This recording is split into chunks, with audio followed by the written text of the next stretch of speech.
تو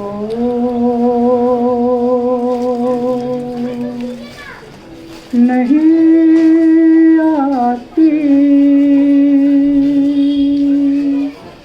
ہاں مگر جو آتی ہے نیند تو نہیں آتی، ہاں مگر جو آتی ہے ممتا کی ماری ماں چوک چوک جاتی ہے نیند تو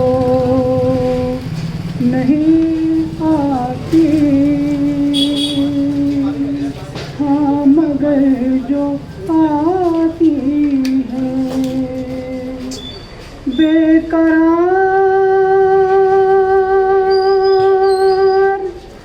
رہتا ہے دل رباب کا پل، خواب میں بھی اصغر کو لوریاں سناتی ہے، خواب میں بھی اصغر کو لوریاں سناتی ہے راس آ گئی اصغر تم کو قبر کی ٹھنڈک گود کی ابھی گرمی ماں کا دل جلاتی ہے گود کی ابھی گرمی ماں کا دل جلاتی ہے ممتا کی ماری ماں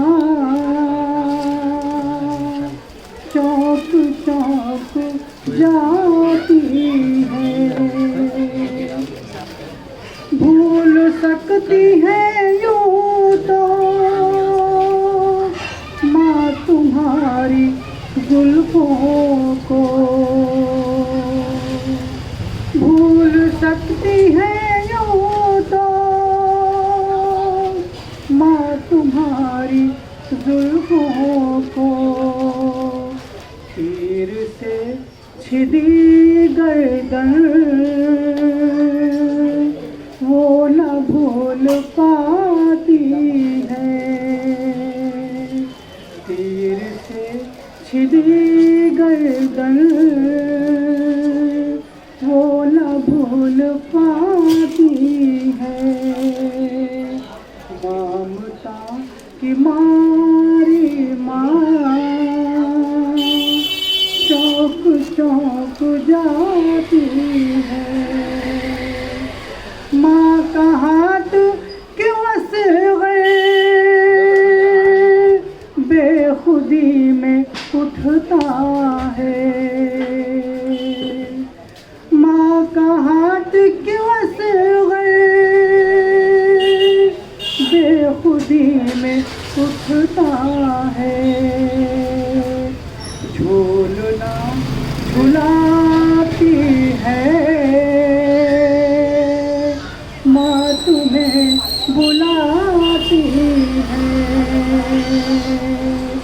جھولنا جھلاتی ہے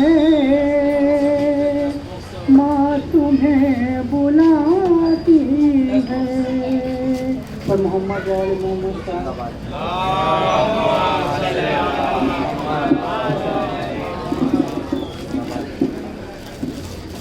محمد آل محمد صلوات.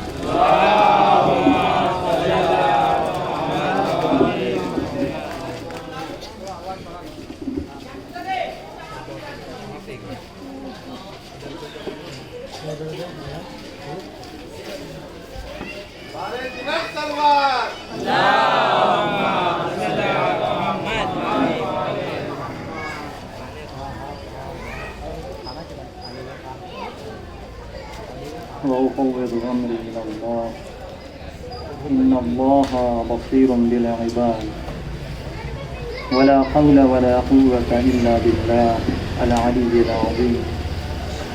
أعوذ بالله من الشيطان الرجيم. بسم الله الرحمن الرحيم.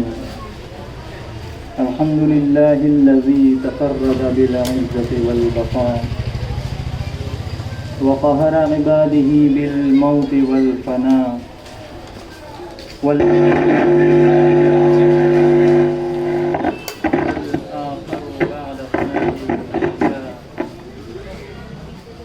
العليم الذي لا ينسى من ذكره ولا ينقص من شكره ولا يقطع رجاء من رجاه.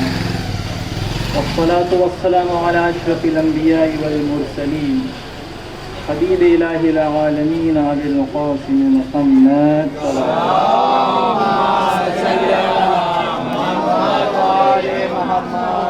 وعلى أهل بيته الطيبين الطاهرين المعصومين المنتخبين. أما بعد فقد قال الله تبارك وتعالى في قرآن المجيد وهو أصدق الصادقين. بسم الله الرحمن الرحيم. إنا لله وإنا إليه راجعون. ایک صلوات پڑھ دے محمد و آل محمد.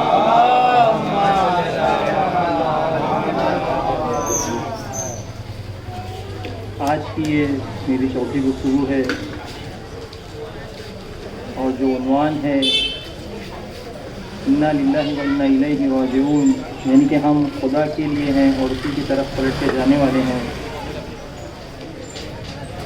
یعنی قیامت پلٹ کے جانا، ہمیں کہاں جانا ہے؟ وہی قیامت کا وہ منظر، قیامت کے بعد وہ جنت و جہنم. کل کی بحث کو ادامے دیتے ہوئے کہ کل میں نے غفلت کے اوپر آپ کے سامنے 2-3 چیزیں بیان کی اور اس سے آپ کو ایک نتیجہ دیا. اپنا جو سفر ہے وہ اس دنیا کے بعد سے لے کے قیامت تک میں کتنے مراحل آئیں گے اس کے اوپر تھوڑی تھوڑی گفتگو کرنی ہے.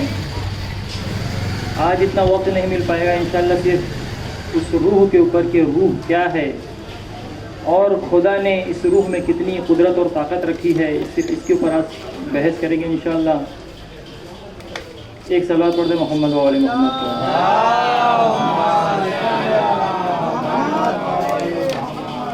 انسان کی زندگی جب وہ شروع کرتا ہے تو پہلا مرحلہ جیسے کہ بیان ہو چکا ہے جانکنی کا عالم، جسے سکرۃ الموت اور حالت احتضار بھی کہتے ہیں.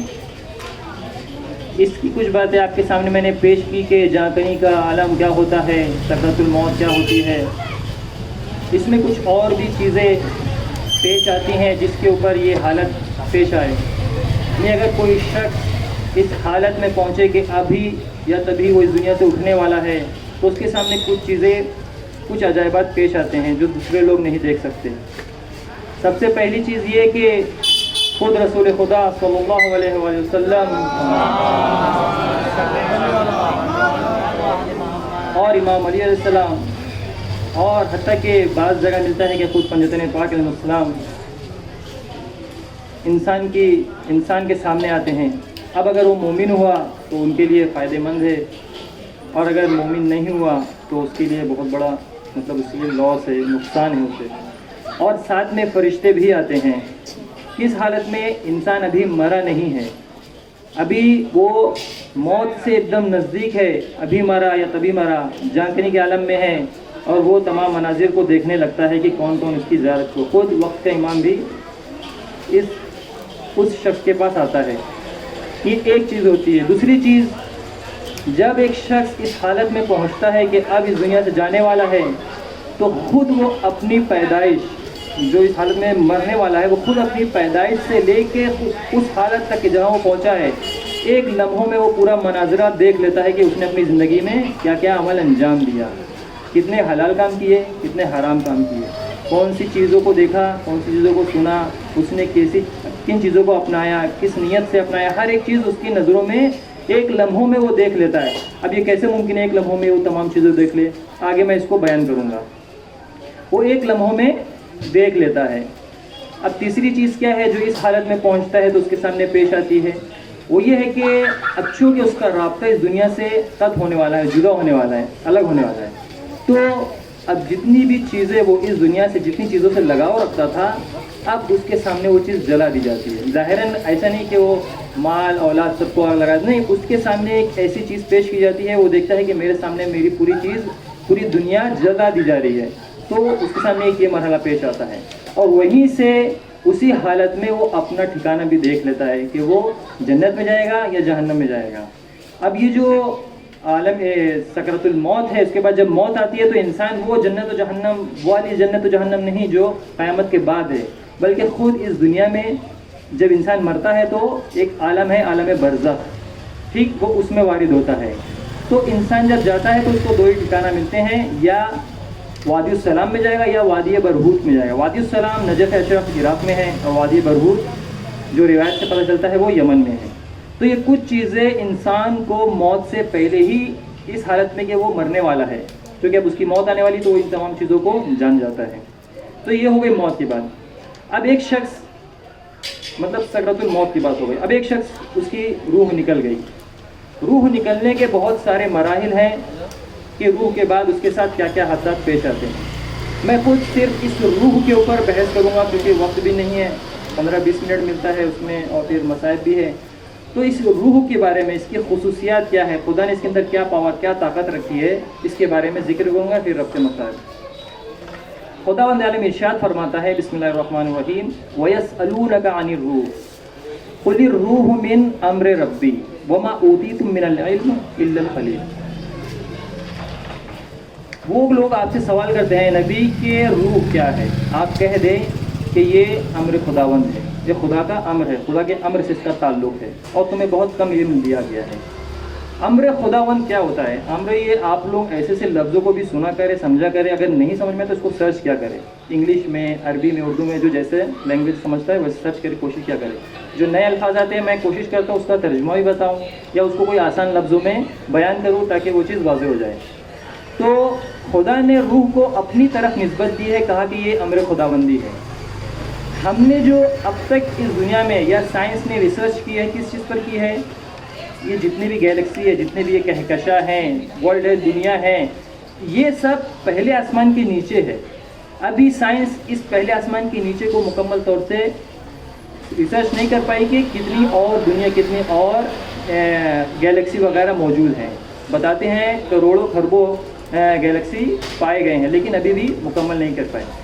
یہ جتنی چیزیں ہیں جس میں زمان ہو، جس میں مکان ہو، جس میں وقت ہو، یہ سب چیزوں کو خلق کہتے ہیں، یعنی کہ انسان جو اس دنیا میں یہ بھی ایک خلق ہے، ٹھیک۔ اور امر خداوندی کا جو تعلق ہے وہ ارادے سے ہے۔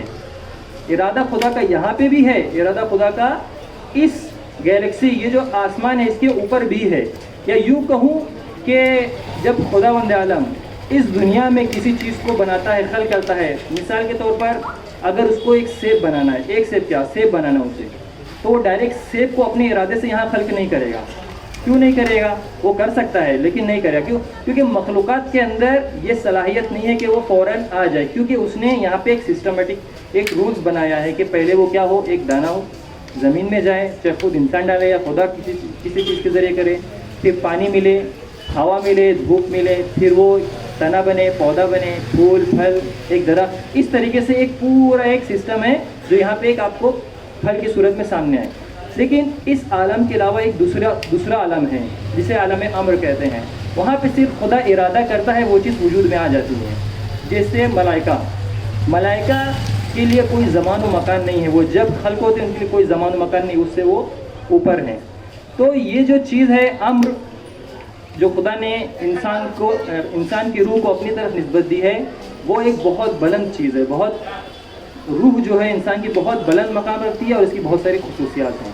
میں چند خصوصیات کو بیان کرتا ہوں لیکن ایک کلی قاعدہ آپ کو سامنے بیان کرتا چلوں. روح صرف روح نہیں بلکہ دین و شریعت کی ہر ایک چیز پر اگر خدا نے کہہ دیا کہ یہ چیز دین میں ہے، یعنی خدا نے کہہ دیا کہ قیامت ہے، خدا نے کہہ دیا روح ہے، خدا نے کہہ دیا کہ کتابیں آسمانی کتابیں فلاں فلاں فلاں ہے، اب اس پر ایمان رکھنا واجب ہے. ٹھیک ہے، ایمان رکھنا ضروری ہے. اب کچھ چیزوں میں یعنی ہر چیز میں انسان اپنے تجربے پیش کر سکتا ہے، اپنی ریسرچ پیش کر سکتا ہے کہ یہ چیز فلاں فلاں طریقے سے ہوتی ہے، یا اس کی یہ شکل ہے، اس کا یہ رنگ ہے، اس کی یہ چیز ہے، وہ چیز فلاں فلاں، یہ سب بیان کر سکتا ہے. اس میں وہ ایمان سے باہر نہیں جائے گا، مومن ہی رہے گا. لیکن اگر انکار کر دے تو کافر ہو جائے گا، مشرک ہو جائے گا. اب صرف ایک چیز بچتی ہے کہ جس میں کسی بھی طرح کا کوئی تجربہ نہیں کیا جا سکتا، وہ ہے خدا کی ذات.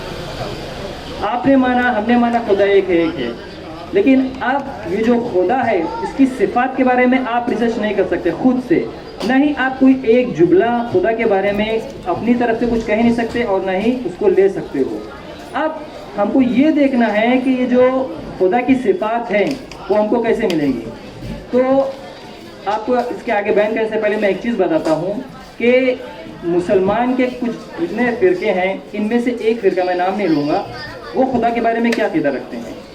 خدا جو ہے وہ عرش الہی پہ بیٹھتا ہے، کسی جسم جیسا وہ خدا کو مانتے ہیں. ٹھیک، عرش الہی پہ بیٹھتا ہے اور اس کی جو کرسی ہے نا، کرسی، حالانکہ عرش الہی بہت بہت بڑا ہے. ٹھیک ہے، وہ کہتے ہیں کہ خدا اس پہ بیٹھتا ہے، اس کی ایک آنکھ پورب میں ایک آنکھ پچھم میں. ٹھیک، اتنا بڑا خدا ہے. اور وہ جو کرسی پہ جب بیٹھتا ہے نا تو یہ 4 انگل اس کرسی سے اس کا یہ حصہ نکلا ہے. کس کے بارے میں کہہ رہے ہیں؟ خدا کے بارے میں. پھر خدا کے کہتے ہیں کہ 1,00,000 ہاتھ ہے، ہر ہاتھ میں 1,00,000 انگلیاں ہیں اور ہر انگلیوں پہ ایک کرہ ہے. کرہ کسے کہتے ہیں؟ جس طرح یہ ہماری دنیا ایک کرہ ہے، یہ چاند، ایک سورج، یہ سب کیا ہے؟ یہ جتنے سیارے ہیں یہ سب کیا ہے؟ کرہ ہے، اور سب خدا کی انگلی پہ ہے. اب جب ہماری دنیا کو خدا جب کبھی تھکتا ہے تو ایسا ہلاتا ہے، تکان دیتا ہے، تو وہ اس میں زلزلہ پیدا ہوتا ہے. تو یہ ایک نظریہ ہے. اب یہ بتاؤ، جو صرف قرآن شریف کو دیکھے اور اہل قرآن کو نہ دیکھے یا قرآن ناطق کو نہ دیکھے کہ وہ کیا کہہ رہا ہے، تو وہ خدا کے بارے میں کہاں جائے گا؟ خدا کے بارے میں کیسا نظریہ رکھے گا؟ تو یہ سب بہت ہی انسان کا جو عقیدہ ہوتا ہے، انسان کو ایک دم آسانی سے اس کو کسی بھی چیز، کسی بھی لوگوں سے حاصل نہیں کرنا چاہیے. یہ دیکھو، جس نے ہمیں قرآن بتایا، جس نے ہمیں شریعت بتائی، کیا اس نے ہمیں اس قرآن کے بعد کیسے ہی چھوڑ دیا؟ ہمیں کوئی ناطق قرآن، کوئی قرآن کے بارے میں بتانے والا ہم کو نہیں بتایا؟ نہیں، ہم نے اپنے تمام اماموں کو قرآن شریف کے بعد نبی نے جتنے بھی ہم کو امام سے جو تعارف کرایا امام کا، ہم نے اس کو اپنی مرضی سے نہیں مانا، ہم نے خدا کے حکم سے، اس کے رسول کے ذریعے سے مانا. اب یہ تاریخ میں ہیرا پھیری کر دی گئی ہے، ادھر کی باتیں ادھر کر دی گئی ہے، جس سے خود مسلمانوں کے درمیان تفرقہ پیدا ہو گیا ہے کہ نہیں یہ چیز صحیح ہے، یہ چیز صحیح ہے، یہ چیز صحیح. تو اس وجہ سے خدا کے بارے میں ایسے عقیدے پیش کیے جاتے ہیں. خدا کا شکر ہے کہ خدا نے ہمیں، اللہ کے رسول نے جو ہمیں بتایا ہے قرآن شریف کے بعد کہ تم کو کس کا دامن پکڑنا ہے، قرآن اور اطرت کا. یہ اطرت اپنی طرف سے کچھ نہیں بولتی، اس لیے کہ خدا نے ان کو معصوم بنایا ہے، خدا کی طرف سے وہ حجت خدا ہے. وہ ہر وہ چیز جو قرآن شریف میں امام مبین کا ذکر ہوا ہے وہ خود امام علیہ السلام کی طرف نسبت دی جاتی ہے. تو ہم ایسی ہستیوں کو پکڑے ہیں جنہوں نے ہر ایک مسئلے کو، شریعت کی ہر ایک چیز کو، حتیٰ خود خدا کی ذات کے بارے میں ہم کو بتایا کہ خدا کیا ہے. تو خدا کا شکر مانتے ہیں کہ خدا نے ہمیں ایسے ائمہ اطہار المسلمان دیے. صلوات پڑھ دیں محمد.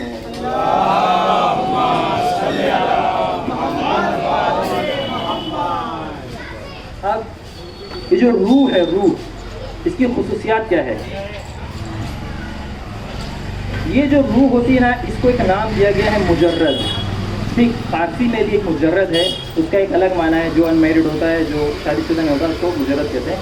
یہ جو مجرد ہے نا، اس کو مجرد اس کے لیے کہتے ہیں، اس کو کہتے ہیں خالی. مجرد یعنی خالی، یعنی کچھ خصوصیاتوں سے یہ خالی ہے. وہ کون سی خصوصیات ہے؟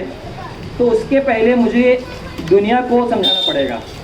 یعنی جو یہ دنیا ہے نا، اس کے اندر جتنی بھی خصوصیات ہے، جتنی بھی اس کے اندر فیچرس ہے، اس کی کوالٹیز ہے، اس کے اندر جو صلاحیت پائی جاتی ہے، وہ چیز اس روح میں نہیں پائی جاتی جو خدا نے اپنی طرف نسبت دی ہے اور ہمارے وجود کے اندر رکھی ہے. ٹھیک، اس دنیا میں کیا ہے؟ وزن ہے. وزن ہے نا، کوئی کتنے 50 کلو کا ہے، کوئی 60 کلو کا ہے. دنیا کے ہر ایک چیز، ذرہ، ہر ایک چیز وزن ہے. تو روح میں یہ چیز نہیں پائی جاتی، یہ صلاحیت نہیں پائی جاتی. اس کے بعد یہ شکل و صورت رکھتا ہے. یعنی یہ جو دنیا ہے، جو گیلیکسی ہے، تمام چیزیں، اس کی ایک شکل و صورت ہے. ہر انسان کسی بھی چیز کو اگر جاننا چاہتا ہے، پہچاننا چاہتا ہے، تو اس کی شکل و صورت اس کے ذہن میں آتی ہے، تو وہ سمجھتا ہے کہ یہ کیا چیز ہے. تو روح کے اندر بھی یہ صلاحیت نہیں پائی جاتی. تیسری چیز، اس کے اندر نا، اس دنیا کے اندر، اس دنیا کے بارے میں بتا رہا ہوں کہ ایک تو اس کے اندر وزن ہوتا ہے، روح میں نہیں ہوتا. دوسرا، اس کے اندر شکل و صورت ہے، اس میں نہیں ہوتا. تیسرا، یہ آپ اس دنیا میں آ کے ایک جگہ کو گھیرے ہوئے ہو. یعنی میں بیٹھا ہوں تو میں اس جگہ کو گھیرا ہوا ہوں. ٹھیک، جب میں ہٹوں گا تو یہ جگہ خالی ہوگی. تو ہر ایک شخص اپنی اپنی ایک جگہ کو گھیرے ہوئے، دنیا کو کسی نہ کچھ جگہ سے ٹوٹے ہوئے. وہ روح کے اندر وہ صفت بھی نہیں پائی جاتی. اسی طریقے سے اور بھی، یعنی کہ اشارہ، ہم جو اشارہ کرتے ہیں ادھر ادھر، وہ روح کے اندر بھی نہیں پائی جاتی. بہت ساری کوالٹی ہیں جو اس روح کے اندر بالکل نہیں پائی جاتی. میں آپ کو ایک اور بات بتا چلوں، اس دنیا میں ہم جو کھاتے ہیں پیتے ہیں، ٹھیک، تو ہم کو کیا مزہ آتی ہے، لذت محسوس ہوتا ہے نا، کہ کتنا اچھا سواد ہے، کتنا اچھا ٹیسٹ ہے. تو یہ جو اچھا سواد ہے، یہ جو اچھا ٹیسٹ لگتا ہے اپنے کو، یہ، اور دوسری طرف وہ جو تکلیف ہوتی ہے ہم کو، جیسے کوئی اگر چاقو مار دے یا کہیں چھل جائے یا کوئی گولی مار دے، تو یہ جو تکلیف اور یہ جو خوشی اور لذت ہوتی ہے، یہ جسم کو نہیں ہوتی، یہ ہماری روح کو ہوتی ہے. یعنی یہ جو دنیا میں انسان جتنی بھی لذت اور جتنی بھی تکلیفیں اٹھاتا ہے، اس کا تعلق روح سے ہے، جسم سے نہیں. کیونکہ جو جسم ہے وہ ایک ابزار ہے، ایک اوزار ہے، یوں کہوں یہ ایک باڈی ہے جو روح کو ضرورت ہے. ایک اور چیز بیان کرتے چلوں کہ روح نا ہر مقام پہ اس کو ایک باڈی چاہیے. روح خالی تنہا کچھ کرے گی نہیں. ٹھیک، اس کو ایک مرکب چاہیے، ایک سوار چاہیے، ایک باڈی چاہیے، ایک لباس چاہیے. وہ اس دنیا میں کیا ہے؟ یہ باڈی، اسی دنیا کی باڈی، جسم. پھر اس کے بعد جب وہ مرتا ہے انسان، تو وہ روح کس کو، ایک روح وہ جو جسم مثالی ہوتا ہے عالم برزخ میں، اس کو اپنا لیتی ہے، وہاں پہ اس کی زندگی. اب قیامت میں پھر وہ اسی دنیا والے جسم کو، جو میں نے پہلے ہی بیان کر چکا تھا کہ سیلز کے ذریعے خداوند عالم روح اس جسم میں ڈالے گا. تو روح کو ہر جگہ ایک نہ ایک قالب، ایک نہ ایک جسم چاہیے کہ اس کے اوپر وہ سوار ہو اور اپنی چیزیں انجام دے. پھر اس کے بعد یہ لذت والی بات ہو گئی، اور اس کے بعد یہ جو آپ کے سامنے بیان کیا کہ روح جو ہمیشہ ہے وہ ہر جگہ. ہاں، ایک چیز اور آپ کے سامنے بیان کرتا چلوں. میں نے آپ کو دیکھا، ٹھیک، یہ دنیا کی خصوصیت. میں نے آپ کو دیکھا، آپ نے مجھے دیکھا. میں آپ کے پیچھے والے کو نہیں دیکھ سکتا. اگر میرے سامنے کوئی آئے تو میں اس کے ٹھیک پیچھے والے کو نہیں دیکھ سکتا. اب یہ پردہ لگا ہے، پردے کے پیچھے کیا ہے مجھے نہیں معلوم، یہ پردے کے پیچھے کیا ہے مجھے نہیں معلوم. سائڈ میں تھوڑا تھوڑا اشارہ ہوگا، لیکن کلیئر چیز میرے سامنے بالکل نظر نہیں آئے گی. لیکن جو روح ہے اس کے لیے سب کچھ نہیں ہے. وہ یہاں سے پوری دنیا کا سفر کر سکتی ہے، ایک لہجے میں پوری دنیا کو دیکھ سکتی ہے. اور ہر شخص جو چیز اس کے متعلق، مرنے والے کے متعلق سوچتا ہے، جس سے ابھی کوئی شخص مر گیا، اس کی روح نکلی، اگر 1 لاکھ کا مجمع ہے، 2 لاکھ کا مجمع ہے، ہر ایک نے اس کے متعلق کچھ سوچا کہ یہ بڑا مومن بندہ تھا، بہت اچھا تھا، یا کوئی نگیٹو بات کہ نہیں یہ جھوٹ بولتا تھا، فلاں فلاں. تو ہر ایک بغیر کسی مکس کے کہ نہیں فلاں شخص نے کچھ ہی کہا ہوگا، یہ نہیں. ہر ایک شخص کو اس کی اپنی جگہ پر وہ پرکھتا ہے کہ اس نے میرے لیے کیا کہا. تبھی تو ہم جب اماموں کو زیارت کرتے ہیں، زیارت میں سلام کہتے ہیں، السلام علیکم یا ابا عبداللہ، یا 12واں امام کو ہم سلام کرتے ہیں. تو دنیا بھر میں ہر جگہ سے جو سلام ہوتا ہے، تو امام خود، چونکہ امام اپنے جسم کے ساتھ اتنے عروج پر ہوتے ہیں کہ وہ ہر ایک کو اس کی اصلی زبان میں وہ کیا کہتا ہے ان کے متعلق وہ سب جانتے ہیں. اس طریقے سے یہ روح اتنی پرواز کر جاتی ہے. ایک صلوات پڑھتے محمد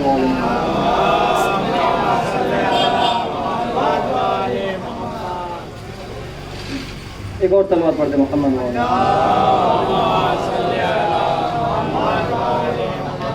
تو خداوند عالم نے روح کو اتنی طاقت اور قوت دی ہے جو کسی اور چیز میں شاید ہو. ارباب اعضاء، بس وقت تمام ہوا. چونکہ روح کی بحث زیادہ تھی اور وقت میرے پاس اتنا نہیں ہے کہ میں کچھ آگے بیان کروں. 15-20 منٹ کا وقت ملتا ہے، کیونکہ اب بھی 2-3 مجلس لگاتار آپ لوگ کرتے ہیں. تو انشاءاللہ کل کا موضوع اس میں تھوڑا اچھے واقعات کے ساتھ آپ کے سامنے پیش کروں گا، تو تھوڑا آپ کو خوشی ہوگی، اچھا لگے گا۔ احباب اعزاء، آج کی یہ میری چوتھی مجلس ہے اور آپ کے سامنے جناب اون محمد کے مصائب پیش کرنا چاہتا ہوں۔ جب جنگ شروع نہیں ہوئی تھی، 9 محرم تھی، جناب زینب اپنے دونوں بچوں کو بلاتی ہیں، کہتی ہیں کہ بیٹا دیکھو،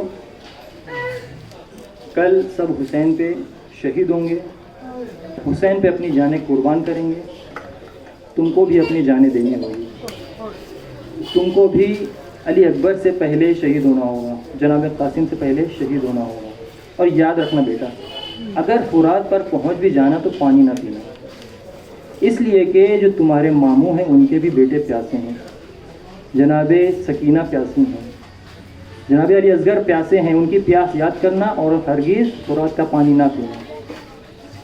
پھر جب روز عاشورہ آتی ہے تو وہ جناب زینب سلام اللہ علیہا دیکھتی ہیں کہ دونوں بیٹے وہیں موجود ہیں، کہتی ہیں کہ ابھی تک تم جیون کے لیے نہیں گئے؟ تو کہتے ہیں دونوں بچے کہ ماں، ہم نے امام حسین سے بہت کہا کہ ہمیں جنگ کی اجازت دے دو، لیکن انہوں نے کہا کہ اے میرے بچوں، میں تمہیں کیسے اجازت دے دوں، تم میری بہن کی نشانیاں ہو، میں تمہیں اجازت کیسے دے دوں؟ ہاں باب اعزاء، اسی طریقے سے جناب زینب نے کہا کہ جاؤ ذرا عباس کو بلا کے لاؤ۔ دونوں بچے جاتے ہیں، جناب عباس کو بلا کے لاتے ہیں، اور جناب زینب کہتی ہیں کہ اے عباس، بھائی سے کہنا کہ زینب کہہ رہی ہے کہ اے بھیا، تمہیں میرے حق کا واسطہ میرے ان بچوں کو جنگ کے لیے روانہ کرو۔ بس یہ کہتے ہیں، جا کے بیان کرتے ہیں اور انہیں جنگ کی اجازت مل جاتی ہے۔ امام حسین ایک کو سوار کرتے ہیں، ایک بھائی کو، دوسرے بھائی کو جناب عباس سوار کرتے ہیں، اور دونوں روانہ ہو جاتے جنگ کے لیے۔ دونوں بھائی جب جاتے ہیں تو کہتے ہیں کہ بھیا، آپ اس جنگ میں ایک میمنہ سے جائیں، میں میسرہ سے جاتا ہوں، اور قلب لشکر میں، یعنی اس جنگ لشکر کے درمیان پہنچ کر جو اس لشکر کا جو مین سردار ہے عمر سعد، اس کو مار دیں گے۔ یہ کہہ کے وہ دونوں نکلتے ہیں اور اچھی جنگ کرتے ہوئے قلب لشکر میں پہنچتے ہیں۔ تو عمر سعد کہتا ہے کہ یہ عام بچے نہیں ہیں، انہیں سب مل کر حملہ کرو۔ تو جب سب مل کر حملہ کرتے ہیں تو ایک شخص، ایک ملعون آتا ہے اور پیچھے سے ایک بھائی پر حملہ کرتا ہے، اور دوسرے پر پھر ایک تلوار سے حملہ کرتا ہے۔ ہر باب اعزاء، اسی اسنا میں بچے امام حسین کو مدد کے لیے پکارتے ہیں۔ جیسے امام حسین مدد کے لیے آتے ہیں تو دیکھتے ہیں کہ ایک بچہ شہید ہو چکا ہے، ایک بھائی شہید ہو چکا ہے، ان کو اٹھا کے اب خیمہ گاہ کی طرف لاتے ہیں۔ ہر باب اعزاء، اب امام حسین دیکھتے ہیں کہ تمام بیوی آ گئی ہیں، ان کی زیارت کرنے کے لیے آ گئی ہیں، لیکن جناب زینب نہیں آتی۔ تو امام حسین کہتے ہیں کہ اے فضہ، اے اماں فضہ، ذرا جاؤ جناب زینب کو بلا کے لاؤ کہ وہ الوداع کہہ دے۔ اے جناب زینب، جناب فضہ، جاؤ ذرا بلا کے لے کر آؤ جناب زینب کو کہ وہ الوداع کہہ دے۔ وہ جاتی ہیں اور بلا کے لاتی ہیں۔ جب جاتی ہیں تو کہتی ہیں کہ اے زینب، اے بی بی زینب، بھیا حسین نے بلایا ہے اور الوداع کے لیے کہا ہے۔ وہ آتی ہیں اور دیکھتی ہیں کہ دونوں لاشیں، دونوں اپنے بیٹوں کی لاشوں کے درمیان بیٹھ جاتی ہیں، اور دونوں بچوں کے سینے پر زور سے ہاتھ مارتی ہیں اور کہتی ہیں کہ اے اون محمد، اب میرا بھائی تنہا ہے، کون اس کی نصرت و مدد کرے گا، کون اس کی یار و مدد کرے گا؟ یہ کہنے کے بعد عزیزان گرامی وہ وہاں سے پھر چلی جاتی ہیں۔ اس کے بعد پھر کسی شہید کے جنازے پر نہیں آتی۔ جب یہ قافلہ جب وہاں سے روانہ ہوتا ہے، ان کو گرفتار کر لیا جاتا ہے، تو وہ جب نکلتی ہیں تو ان کی نظریں اپنے بیٹوں پر پڑتی ہے، تو وہ کہتی ہیں کہ اے میرے بیٹے، خدا حافظ، میں تمہیں چھوڑ کے جا رہی ہوں، خدا حافظ۔ ہر باب اعزاء، اسی اسنا میں کوفہ سے شام تک یہ سفر چلتا رہا۔ اب جب ان کو رہائی ملتی ہے تو سب اپنے اپنے سر کے لیے آگے بڑھتے ہیں۔ جب جناب علی اصغر کا سر آتا ہے تو جناب رباب آگے بڑھتی ہیں۔ جب علی اکبر کا سر آتا ہے تو ام لیلا آگے بڑھتی ہیں۔ اسی طریقے سے ہر ایک شہید کا سر آتا ہے اور اس کے اہل والے اس کے آگے بڑھ کے اسے لے لیتے ہیں۔ جب امام حسین علیہ السلام کا سر آتا ہے تو خود جناب زینب اور تمام بیویاں تعظیم کے لیے اٹھتی ہیں اور امام حسین کا سر اپنے آغوش میں لیتی ہیں، لیکن پھر اس کے بعد میں 2 چھوٹے چھوٹے سر آتے ہیں اور باب اعضا ان سروں کا لینے والا کوئی نہیں ہوتا ہے۔ تو ایک آنے والے پوچھتی ہے کہ کیا اس کی ماں نہیں ہے یہاں پہ؟ کوئی جواب نہیں دیتا ہے۔ پھر کہتی ہے کیا اس کی ماں اس جنگ میں اس خیمے میں جل کے مر گئی ہے؟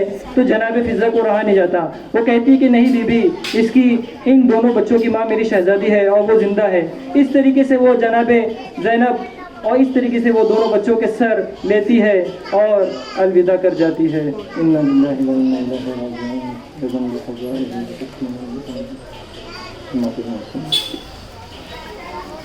یا حسین یا حسین یا حسین یا حسین یا حسین یا